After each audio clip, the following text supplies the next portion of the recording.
What would you do if you were sentenced to an eternity in a mortal world? In my first decades, I struggled to adapt to the curse. I was a ghoul, stripped of true life and left to decay.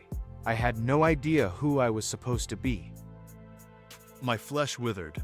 I was perpetually starving and enraged. Every meal, from grilled meat to the finest desserts, turned me busy and nauseous. I vomited before I could digest a thing. My body rotted, and I hid from people, for my hunger made me prone to violent outbursts. I craved both flesh and bloodshed. I was exhausted, yet death never claimed me. No Venver came to escort my soul out of Qorth for final judgment. Time and again I tried to end my life, only to awaken more hideous, more monstrous than before. I was condemned to immortality in a mortal realm. Then one day I smelled it. True food. If I'd been human, I'd have felt my stomach growl. But as a corpse, I only felt spasms of ravenous fury. I followed the scent to a dead deer, a carcass old enough that insects swarmed its rotten flesh. A mortal might have recoiled. I rushed in and devoured every inch, crushing bugs and meat alike. The taste was revolting yet exhilarating. This was my sustenance. In the following days, my wounds knitted closed. I needed more. I hunted another deer, let it lie for a few hours, then fed.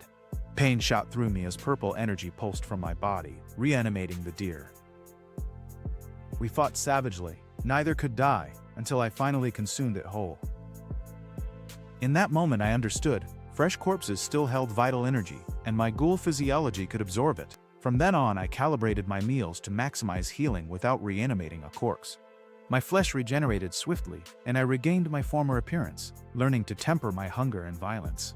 Though decadent, the curse sharpened my senses beyond any beasts, granted me strength surpassing warriors, speed untold, and a tolerance for pain that made infection flee my rotting flesh. For years I dwelled on Reme Rul, a refuge for monsters and exiles, until I felt prepared to face civilization again.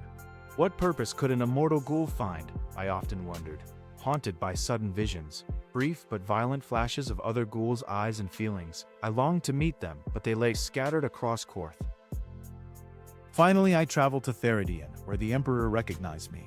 He too had survived the war, but he had not inhaled the ashes of death. All who did perished or transformed, only the strongest survived.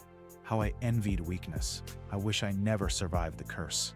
I entered the Emperor's service as a trusted agent of the Harment lineage. He granted me land and ennobled me. I became Lord Reme Rul of Coralwind.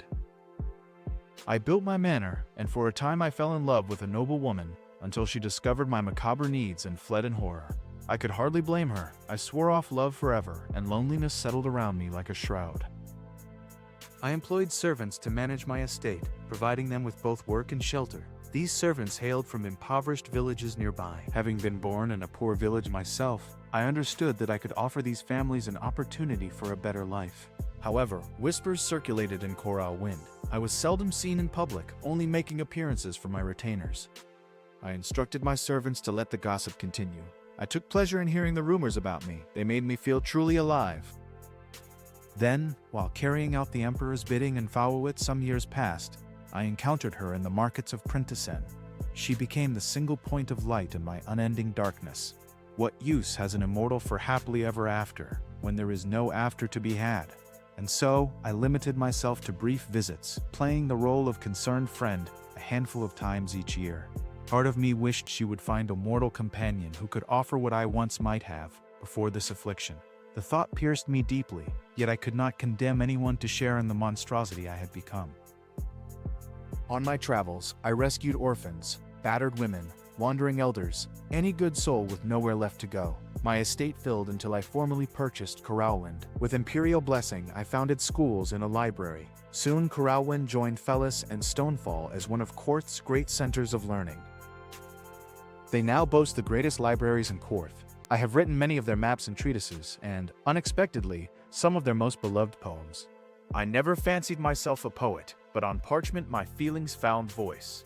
And so I continue, immortal, burdened, and ever searching for a purpose in this fleeting mortal world.